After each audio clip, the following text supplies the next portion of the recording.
दो इनलेट है ए और बी जो किसी टैंक को कितने देर में फिल करते हैं 32 आवर्स में और 28 आवर्स में। तो मान लो पाइप 1 है और ये क्या है पाइप 2। ये कितना टाइम ले रहा है 32 आवर्स का और ये कितना ले रहा है 28 आवर्स का।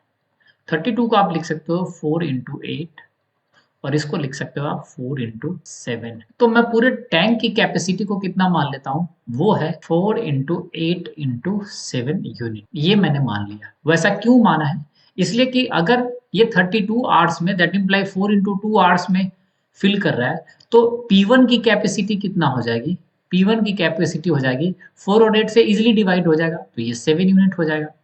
अगर मैं P2 की कैपेसिटी की बात करूँ तो वो कितना हो जाएगा 4 और 7 यहाँ से कैंसिल हो जाएगा तो ये 8 यूनिट आ जाएगा। तो मुझे P1 और P2 का एफिशिएंसी बहुत ही सिंपल टर्म्स में आ गया है। अब टैंक की कैपेसिटी कितनी है इसको आप मल्टीप्लाई करो 32 इंटू 7 से मल्टीप्लाई करो तो ये कितना आएगा ये हो जाएगा 224 यूनिट। अब कैसे फिल हो रहा है पहले A है फिर B फिर A फिर B फिर A और फिर B और इस तरह से काम हो रहा है एक एक घंटे के लिए। तो 2 घंटे में कितना काम हो रहा है उसको देख लो। तो फर्स्ट 2 आवर्स में कितना काम होगा ये पहले 7 यूनिट फिल करेगा फिर ये कौन सा फिल करेगा 8 यूनिट।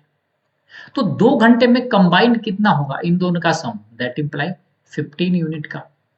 तो इसी तरह से अगर मुझे 224 तक जाना है तो 15 यूनिट 15 यूनिट 15 यूनिट के कितने पेयर चाहिए मुझे पता है 15 इंटू 15 किसके इक्वल होता है 225 के इक्वल होता है।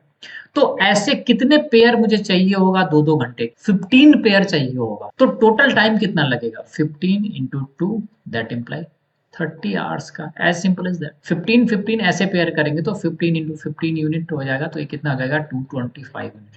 तो नियरेस्ट आंसर पूछ रहा है इंटीजर में तो 30 आवर्स में हमारा टैंक क्या हो जाएगा फिल हो जाएगा। सो हमारा आंसर क्या होगा option number B. I hope आपको ये समझ में आ गया होगा। So thanks for watching the video. Video पसंद है तो चैनल को लाइक करें सब्सक्राइब करें और दोस्तों के साथ शेयर करें।